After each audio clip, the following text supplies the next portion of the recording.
Honorable members, item number 15 to 19 will be taken together. Honorable member Shri Gaurav Gogoiji.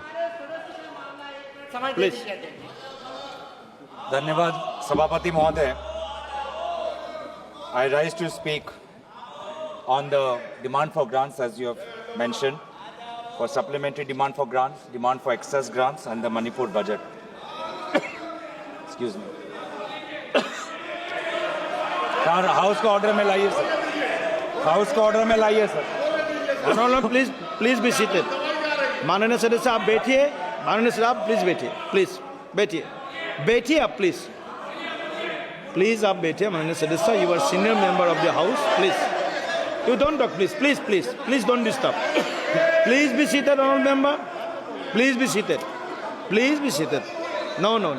Please be seated. Please.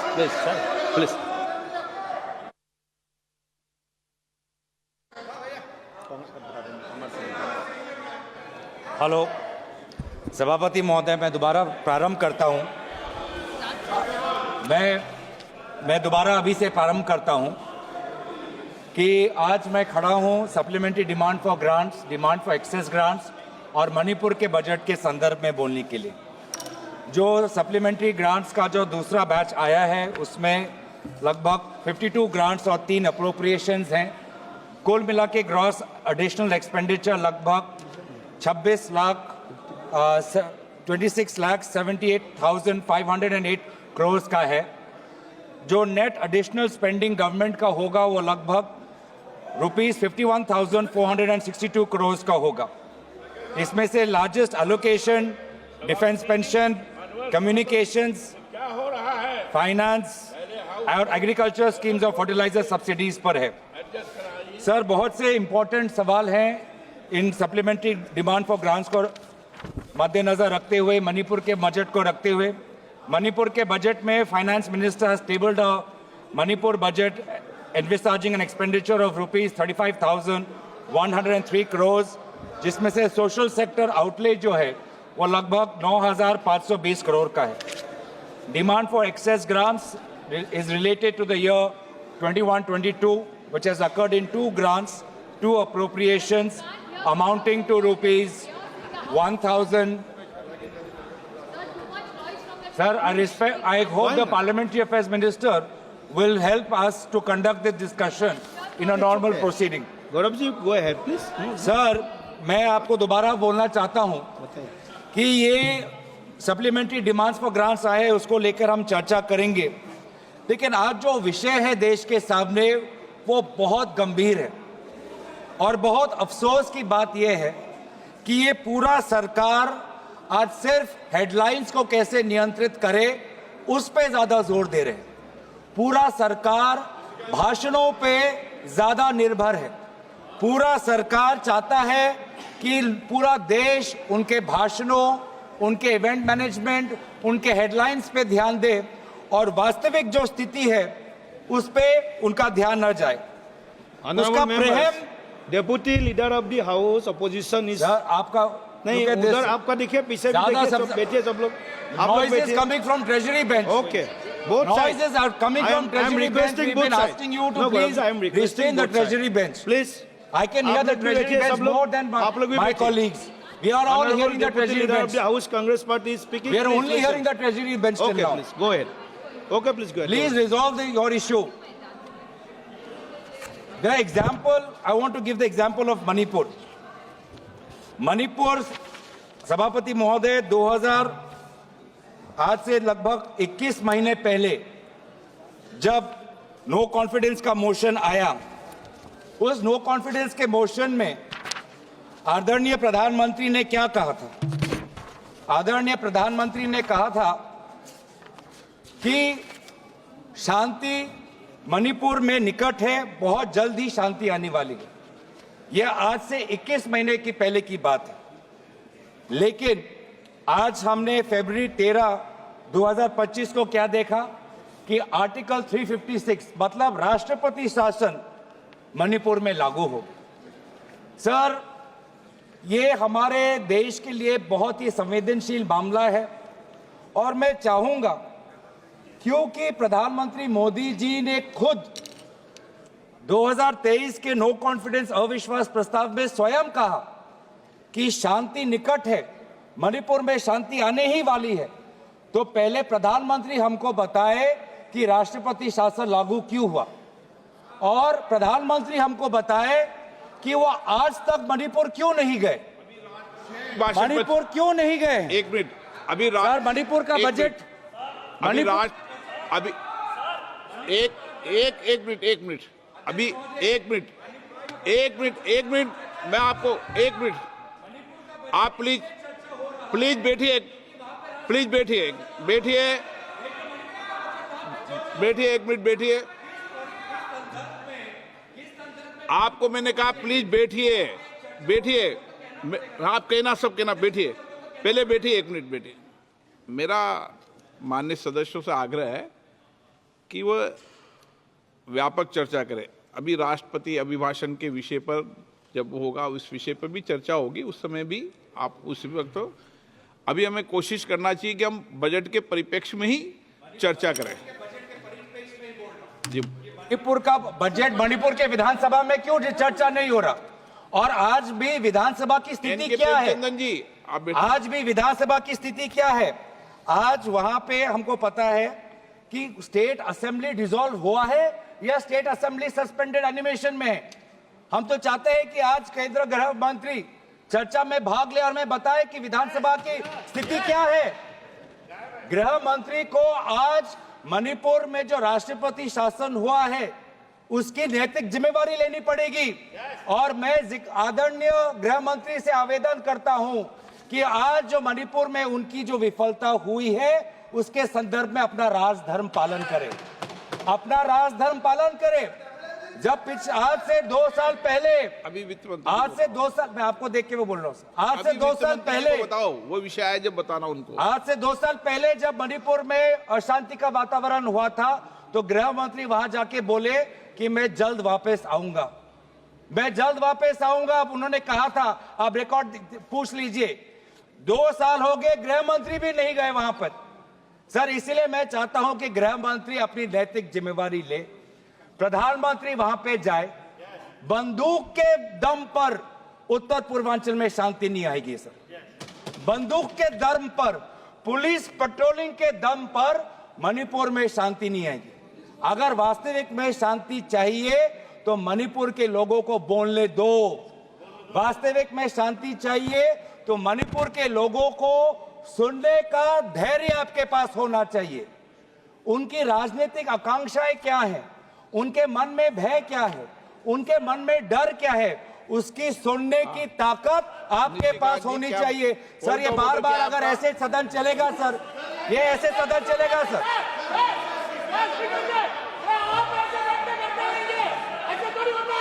ऐसे sir वोटो उठा रहे हैं ना अभी तक, ये सर आप अलाउ कर रहे हैं। अध्यक्ष महोदय बहुत गलत है, मुझे अपनी बात रखने दीजिए। मणिपुर एक संवेदनशील मामला है, संवेदनशील मामला है।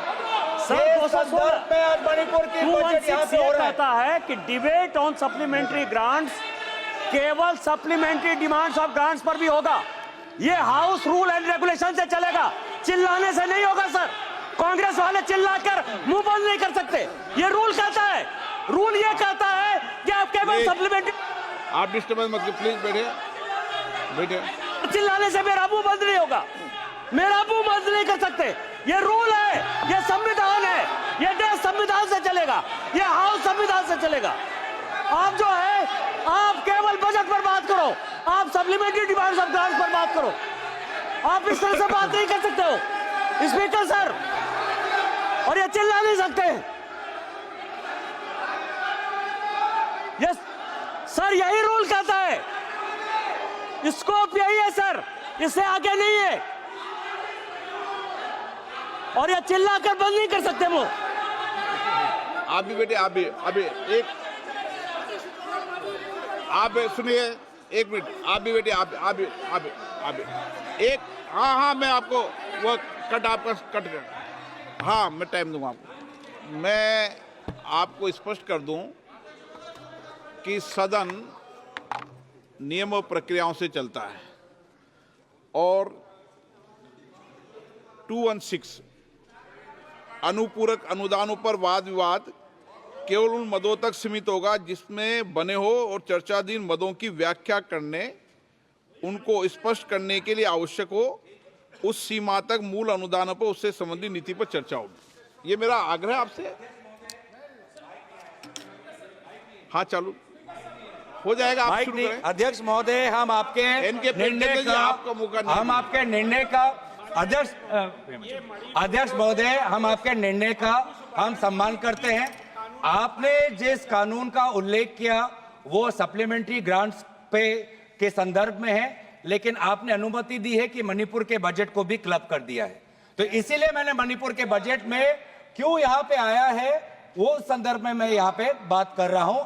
पर एक बात यह है अध्यक्ष महोदय, हम आपका बहुत सम्मान करते हैं। मैं आपको एड्रेस कर रहा हूँ, आप भी मुझे देख रहे हैं, आप भी मुझे सुन रहे हैं, लेकिन आज तय करना चाहिए कि अध्यक्ष महोदय आप है या अध्यक्ष महोदय निशिकांत दुबे। ये आज तय करना चाहिए, क्योंकि आप हैं सर, आप हैं सर, आप पूरा सुन रहे हैं। ये अब तय होना चाहिए कौन है सर, तय होना चाहिए। आज सर, आज हम ये जानना चाहते हैं कि अध्यक्ष महोदय के आज वहां पे आर्टिकल 174(1) जो संविधान का है उसका उल्लंघन हुआ है। आर्टिकल 171। एक मिनट, मैं आपको सम्मान कर रहा हूं, उनको क्यों धक्के पर सदस्य, मैं आपको सम्मान करता हूं। I recognise you. माननीय सदस्य, प्लीज प्लीज एक मिनट, माननीय सदस्यगण प्लीज एक मिनट प्लीज। मैंने उनको एक मिनट बेटे मैंने उनको पॉइंट ऑफ ऑर्डर पर बोलने की परमिशन दी थी। जब वो बोले, मैं आपसे नियमों के तहत अपेक्षा कर रहा हूं, बाकी तो सदन में बोल सकते हैं, लेकिन ये अपेक्षा रहती है कि नियमों के तहत बोले।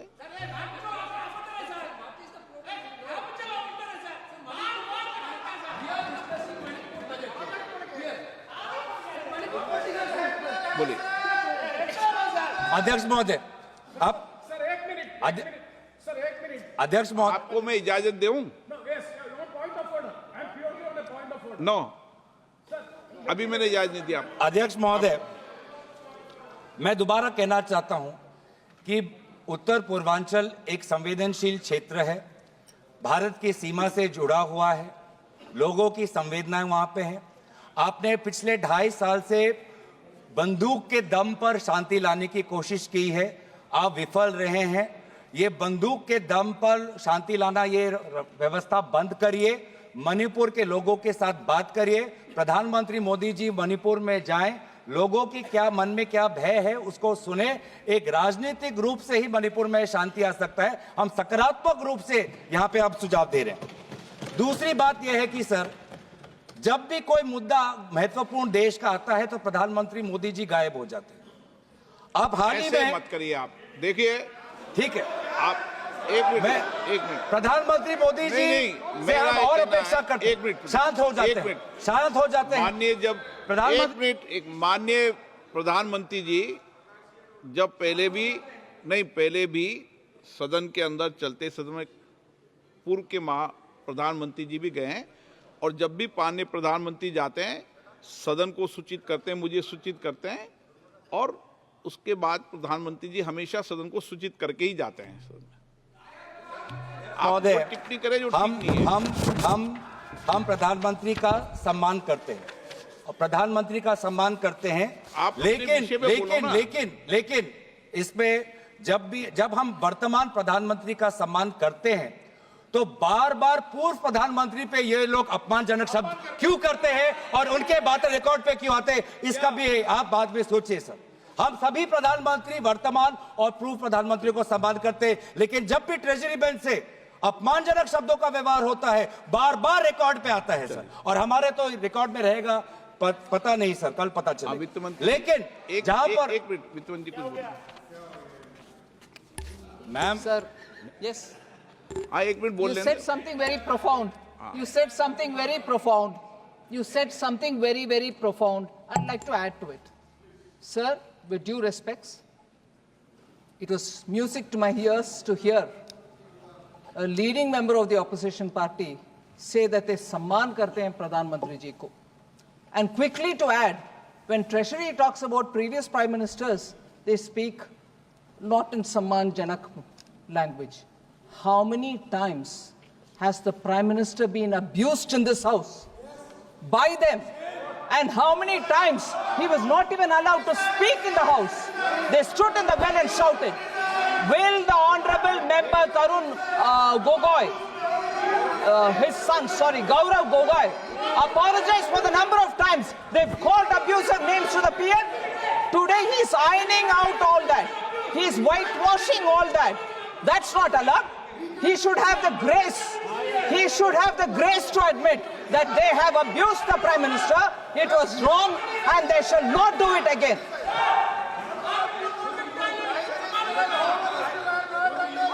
Through you, Honorable Speaker, through you, I request the Finance Minister to read the speech of the Prime Minister during the last session. His entire speech was abusing former Prime Ministers.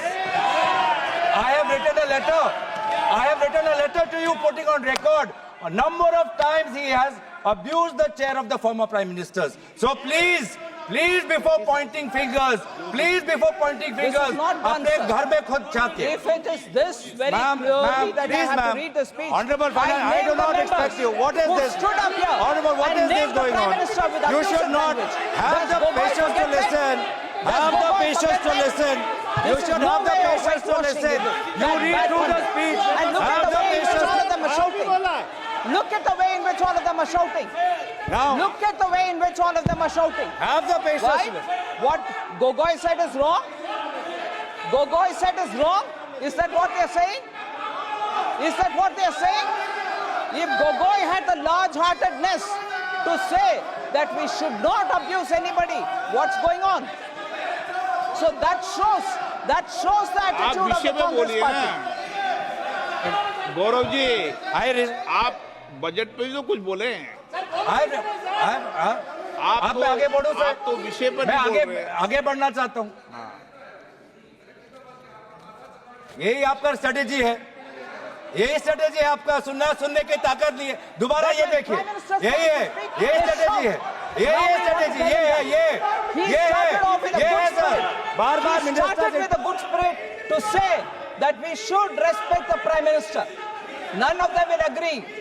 They don't want to agree. I'll get up every number of times that when an honorable member says you respect the Prime Minister, and that should be the attitude there. No, that member is honorable enough, but not the rest. अध्यक्ष महोदय इधर अध्यक्ष महोदय मैं अध्यक्ष आप महोदय क्यों बीच में बोल रहे हैं? अध्यक्ष महोदय ओके अध्यक्ष महोदय मैं बात इसलिए उठाया हूं क्योंकि आज हमारे देश के सामने हम प्रधानमंत्री मोदी जी को सुनना चाहते हैं क्योंकि अमेरिका के राष्ट्रपति ने कहा कि अभी भारत और अमेरिका के बीच में जो टैरिफ्स को लेके जो चर्चा हो चुका है उसमें भारत ने कबूल कर दिया है कि टैरिफ घटेगा. ये टैरिफ कहाँ आ गया बीच में इस बिल में? सर टैरिफ क्यों आया मैं बताता हूं. मैं टैरिफ क्यों आता अध्यक्ष महोदय मैं आपको आपका प्रश्न में को उत्तर देता हूं. ये टैरिफ इसलिए आता है क्योंकि ये टैरिफ हमारे ऑटोमोबाइल सेक्टर के साथ जुड़ा हुआ है. ये टैरिफ हमारे टेक्सटाइल के साथ जुड़ा हुआ है. ये टैरिफ हमारे जेम्स और ज्वेलरी के साथ जुड़ा है. ये टैरिफ हमारे स्टील नट्स के साथ जुड़ा है और सबसे महत्वपूर्ण ये टैरिफ हमारे किसानों के साथ जुड़ा है. हमारे किसानों को बचाना है सर. इसीलिए हम जानना चाहते हैं कि भारत सरकार ने कौन से सब्जेक्ट्स पर अब टैरिफ घटाने की बात उन्होंने अमेरिका को सूचित किया है. और ये बात तो सर मुझे नहीं लगता कि कॉमर्स मंत्रालय को भी पता होगा क्योंकि बहुत से चीजें प्रधानमंत्री मोदी जी व्यक्तिगत उनका पर्सनल मैटर होता है. वो व्यक्तिगत रूप से वो बातचीत करते हैं. प्लीज देश के पक्ष ऐसा नहीं है. अब बैठिए आप देखिए अनपार्लियामेंट्री क्या बोल रहे हैं नॉट पार्लियामेंट का लेकिन जो विषय है जिस पर डिबेट हो रही है उस पर बात करेंगे ना. आप पॉलिटिकल बात करेंगे क्या? ये राष्ट्रपति अभिभाषण पर चर्चा है क्या? बजट पर चर्चा तो करो आप. ये तो तरीका ठीक नहीं है ना. आप उपनेता हैं. नहीं ये तरीका ठीक नहीं है. नो, आप बजट पर करें, सप्लीमेंट्री ग्रांट पर करें, मणिपुर की सप्लीमेंट्री ग्रांट पर करें। हाँ, माइक बंद हो जाएगा ऐसे सर, हमें बोलोगे तो। किसानों की बात करनी है, ऑटोमोबाइल सेक्टर में जो काम करते हैं वो बात करनी है, टेक्सटाइल्स के सेक्टर में जिन लोगों की रोजगार मिलती है उसकी बात करनी है।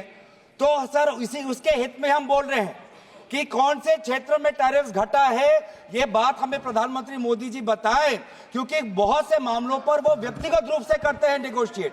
राफेल के मामलों में व्यक्तिगत रूप से उन्होंने नेगोशिएट किया। तो इसमें भी हम जानना चाहते हैं कि कौन से विषयों पर भारत टैरिफ्स घटाएगा, और ये भी हम जानना चाहते हैं क्या भारत ने सोचा है कि हम अमेरिका पर रेसिप्रोकल टैरिफ्स लगाएंगे?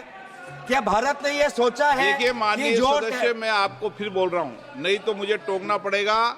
सदन नियम प्रक्रियाओं से चलेगा, 2-6 में क्लियर नियम प्रक्रिया है। मैं आपको बार बार आग्रह कर रहा हूं और बार बार विषय को डाइवर्ट करते हैं और आप फिर कहेंगे मुझे बोलने नहीं दिया। सदन तो नियम प्रक्रियाओं से चलेगा। बोलिए, लेकिन सर कॉमर्स मंत्रालय से है सर, पूरा देश देख रहा है, पूरा देश जानना चाहता है सर। क्या जानना चाहता है? आप 15 से 19 जो इस पे बोले ना, टैरिफ को लेके पूरा देश चिंतित है सर। हाँ। ट्रेड डेफिसिट को लेके पूरा देश चिंतित है सर। हम पूरा देश लास्ट बार आप अगर इधर उधर बोलेंगे तो मुझे दूसरे वक्तव्य को बुलाना पड़ेगा। क्लियर कट बात है, आप बोलिए सर। पूरा देश देख रहा है सर। हाँ ठीक है, सदन तेरा देश सदन तो नियमों से चलेगा, नहीं चले नियमों से चलेगा। सदन पूरा देश देख रहा है। नियमों से चलना है, बोलिए तो ठीक। सदन पूरा देश नहीं बोलने देंगे सर। बार बार ऐसे उदाहरण आते हैं, बार और आप बीच बीच में डिस्टर्ब मत कीजिए। बार ऐसे उदाहरण आते हैं कि सरकार एक कदम लेती है और फिर 2 कदम पीछे जाती है। उसका एक और उदाहरण है sovereign gold bonds. Sovereign gold bonds ये सरकार ने 2015 में लाए। 2015 में ये सरकार ये सॉवरेन गोल्ड बॉन्ड्स इन्होंने शुरुआत की, और अभी हाल की बजट में जब इनका पूरा ये स्कीम फियास्को हो गया, पूरा स्कीम फ्लॉप हो गया, अब ये स्कीम को बंद करना चाहते हैं। क्यों? क्योंकि इनका मंशा ये था कि बाहर से जो गोल्ड का इंपोर्ट आता है वो घटना चाहिए। इनका प्रेस रिलीज में यही सरकार का ये था जब सॉवरेन गोल्ड बॉन्ड्स आया। अब मैं जानना चाहता हूं आदरणीय वित्त मंत्री से कि sovereign gold imports since 2016 is it gone up or has it gone down? Which one of your objectives of the sovereign gold bond scheme have you achieved? We want to know.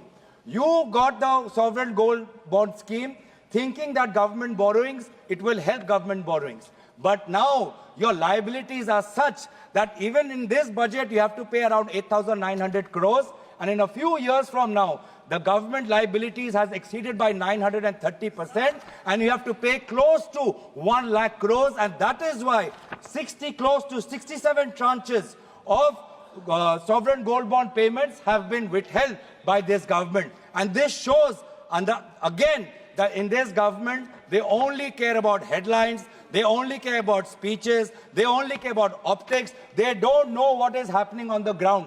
They don't know what is happening on the ground. अब बात आती है GST की। GST बोल सकते हैं ना sir? अभी वित्त मंत्री ने दोबारा कहा कि ma'am please have the patience ma'am, you can say all of this in your reply ma'am. Please, on all of, ma'am, you hear your speakers also. You hear when your speakers come, you tell them also the same thing. Please tell them the same thing. Please tell them the same thing. Now I'm telling, if I am saying anything which is not related to finance economy, you tell. Now in GST, caramel popcorn alag, non-caramel popcorn alag. Now GST में sir former chief of economic adviser, इन्हीं के सरकार के time में former chief of economic adviser ने कहा है कि सिर्फ रेट कट से नहीं होगा, आपको जीएसटी स्ट्रक्चर में सुधार लाना है। लगभग 100 रेट है, इतने सारे सेसेस है, मल्टीपल टैक्स स्लैब्स है। आज तो सर आप हैरान होंगे ये जानने पर, आज मंदिर पर भी जीएसटी है। जो सरकार धर्म को लेके आज वो लोग बीच में जाती हैं, देश के बीच में। आज उन्होंने कुछ वर्षों से पहले मंदिरों पर भी उन्होंने टैक्स लगा दिया है जो हिंदू रिलीजियस एंड चैरिटेबल एंडाउटमेंट्स पे आते हैं। और एक स्कूल पेंसिल पे भी, एक स्टेशनरी पे भी, यूनिफॉर्म पर भी इनका जीएसटी है। और जीएसटी, मैडम आदरणीय अध्यक्ष महोदय, GST has become the new tool for blackmail, extortion and evasion. GST raid has become the new architecture for harassment, and evasion has also become easy. Evasion has increased from 2020 in 2023. Evasion of GST has doubled to 2 lakh crores. अब इन्होंने एक और harassment का tool निकाल रहे हैं, वो है इनकम टैक्स बिल में, जो फिलहाल कमिटी में है। लेकिन इनकम टैक्स बिल में एक प्रावधान है कि आज एक इनकम टैक्स का ऑफिसर आपके मोबाइल फोन में, आपके कंप्यूटर में पूरा वो चीजें देख सकता है, पूरा सोशल मीडिया आपको देख सकता है।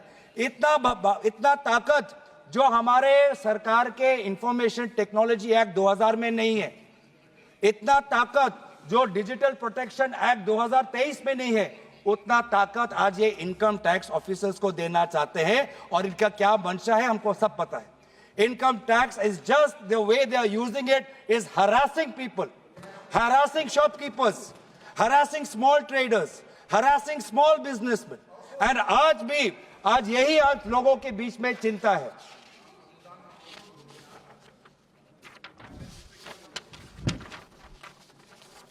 धन्यवाद सर। तो एक और उदाहरण देता हूं सर कि क्यों ये भाषण पे कितना ये निर्भर है। और इनके भाषण जमीन से इनका कोई ताल्लुकात नहीं।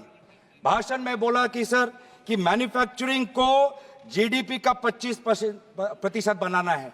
कभी मेक इन इंडिया की बात करते हैं, कभी पीएलआई की बात करते हैं, कभी शेयर दिखाते हैं। हाँ, हेडलाइन उन्होंने मैनेज किया सर। जो World Bank ease of doing business है उसमें तो हेडलाइन मैनेज हो गया। उसमें इंडिया का रैंक 2014 में 142 था, वो 2019 में जाके 63 आपने इंप्रूव किया। माना ये रैंकिंग आपने कर दिया। लेकिन मैन्युफैक्चरिंग का वास्तविक स्थिति क्या है कि there has been a drop in the value added manufacturing in GDP. In 2010 manufacturing was 17% of the GDP, today it has drop to 12.9%। ये है वास्तविक स्थिति। इतना ईज ऑफ डूइंग बिजनेस को मैनेज करने के बाद भी मैन्युफैक्चरिंग आज घटा है as a percentage of GDP. Private sector investment आज घटा है। आज प्राइवेट सेक्टर इन्वेस्टमेंट कहां पे होना चाहिए सर? उन क्षेत्रों में, उन सेक्टरों में जहां पे हमारे लोगों को मजदूरी मिलती है, रोजगार मिलता है। वो सेक्टर्स क्या हैं? वो सेक्टर्स है apparel, leather, textiles, food products, would, paper. But यहां पे जिस प्रकार से सहायता होनी चाहिए नहीं मिल रही। यहां पे जिस प्रकार से ग्रॉस वैल्यू एडिशन ग्रोथ होना चाहिए नहीं हो रहा है। वास्तविक में क्या हो रहा है कि जो बड़े बड़े कंपनी आते हैं उनको जहां जहां निवेश करना होता है, उनको जहां जहां अपना प्रॉफिट बढ़ाना होता है, उन जगह में पीएलआई स्कीम्स और विभिन्न प्रकार के सरकारी की तरफ से उनको समर्थन मिलता है।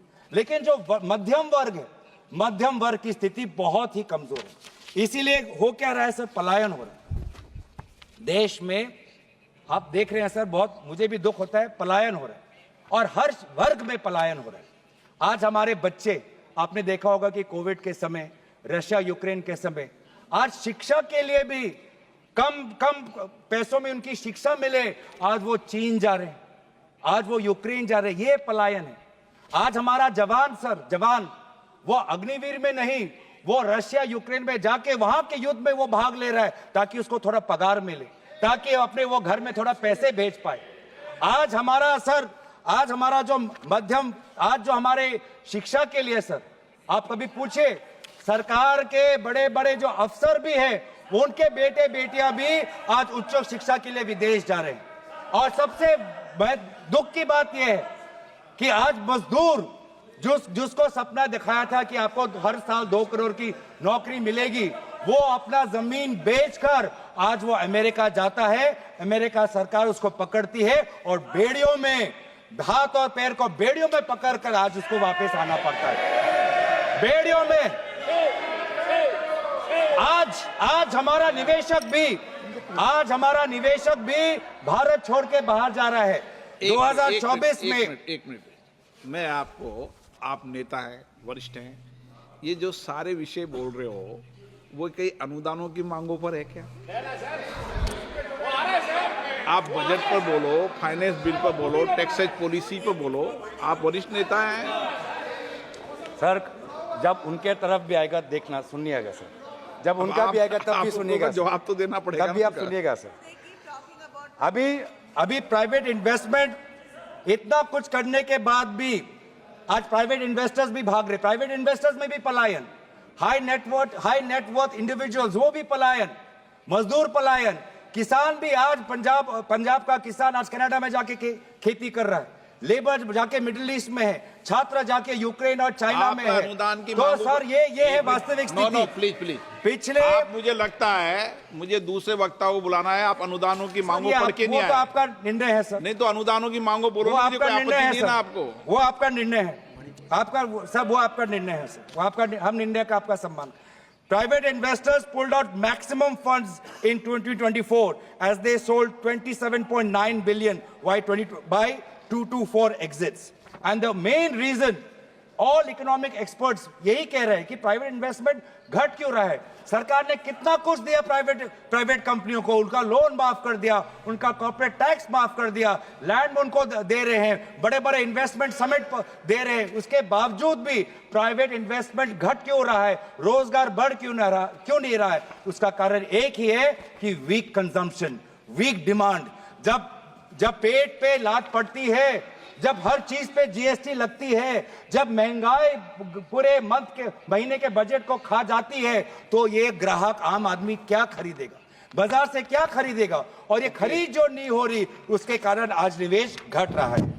सर इसीलिए मैं चाहता हूं कि आज आप यहाँ पे ये सरकार भाषण और ये हेडलाइन मैनेजमेंट में ये अपने पार्टी के मंच पे ये बात करें, लेकिन सदन के अंदर देश के सामने देश की जो वास्तविक स्थिति है उस पर अब बात रखें। आज सर इनफॉर्मल सेक्टर भी बढ़ रहा है। इनफॉर्मल सेक्टर जहां पे हमारे 85% जो हमारे लेबर आज इनफॉर्मल सेक्टर में है, आज वो इनफॉर्मल सेक्टर में भी मैन्युफैक्चरिंग की जगह नहीं है। वो इनफॉर्मल सेक्टर भी आज क्या बजट पे चर्चा की तैयारी सर करके आ गए राजस्थान आप? की बात कर रहा हूं सर। आपके कोटा क्षेत्र में बहुत इनफॉर्मल सेक्टर है सर, कोटा में कभी जाइए, उनकी बात कर रहा हूं सर। तो वहां पे इनफॉर्मल सेक्टर वो भी बोल रहे हैं कि उनको ढाबे में काम करने के अलावा और कुछ नहीं चारा मिल रहा, होटल में टेबल साफ करने के अलावा कुछ नहीं चारा मिल रहा, मैन्युफैक्चरिंग के लिए उनको अवसर नहीं मिल रहा। The share of manufacturing sector in the total number of informal enterprises fell from 31% in 2015 to 27.4% in 23-24। सवाल बस इतना है, कहां गया make in India? Make in India क्या काम कर रहा है? मेक इन इंडिया से आपने मैन्युफैक्चरिंग ना बढ़ा पाए हैं, ना मेक इन इंडिया से आप इनफॉर्मल सेक्टर में मैन्युफैक्चरिंग और बढ़ा पाए हैं, ना मेक इन इंडिया से आपने लोगों को और रोजगार देने की बात की है। तो क्या सर गौरव जी, कुछ अनुदानों की मांगों पर बोल लो। बस डिफेंस पे आता हूं सर, आपने ठीक कहा, डिफेंस पेंशन पे डिफेंस सर यहाँ पे अध्यक्ष महोदय कुछ तो बोला नहीं मैंने, नियम वही है। आप उनको अनुमति क्यों दे रहे हो सर? अध्यक्ष महोदय आपने उनको अनुमति दे रहे? आपने अभी मुझे सुझाव दिया है, आपने अध्यक्ष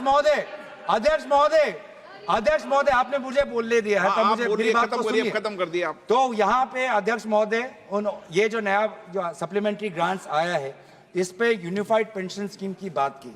पूरे हर देश में सरकारी कर्मचारी कह रहा है यूनिफाइड पेंशन स्कीम नहीं चाहिए, हमको पुराना पेंशन स्कीम लाइए। उनकी मांग आज हम सदन के अंदर रख रहे हैं।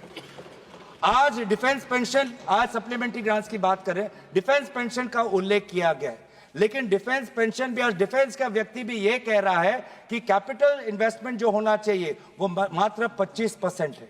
डिफेंस का टोटल बजट जो आज है अराउंड $79 बिलियन है, जबकि चीन जैसा एक जो देश है, तुलना के तौर पे कह रहा हूं, लगभग $256 बिलियन उनका इन्वेस्टमेंट है। हर दुनिया के हर कोने में विभिन्न देश अपने डिफेंस बजट को बढ़ा रहे हैं, यूके में बढ़ा रहे हैं, जर्मनी में बढ़ा रहे हैं, लेकिन हमारे देश में मात्र 4% रहा है डिफेंस बजट। तो इसीलिए ये अग्निवीर और डिफेंस के पेंशन बजट को ये जो अकाउंटिंग जो करना चाहते हैं, इसको आप परे रखिए। राष्ट्रीय सुरक्षा को एक अकाउंटिंग एक्सरसाइज मत बनाइए। राष्ट्रीय सुरक्षा को अकाउंटिंग और ऑडिटिंग के नजर से मत देखिए, राष्ट्रीय सुरक्षा को हमारे टेरिटोरियल इंटेग्रिटी से देखिए। तो सर मैं ज़्यादा वक्त आपका नहीं लेना चाहता, आपने बहुत हमें समय दिया है, आपने ये भी देखा कि बहुत से समय सत्ता पक्ष के लोगों ने भी लिया है, तो इसलिए मैं चाहता हूं कि हमारे साथ नाइंसाफी ना हो, हमारे पार्टी को पर्याप्त हमें समय मिले। हम बार बार दोबारा उसी चीज़ में आऊँगा, क्योंकि मणिपुर का बजट आज क्लब हुआ है। गृह मंत्री को नैतिक जिम्मेदारी लेते हुए अपने राजधर्म का पालन करना चाहिए और प्रधानमंत्री को मणिपुर जाना चाहिए। धन्यवाद।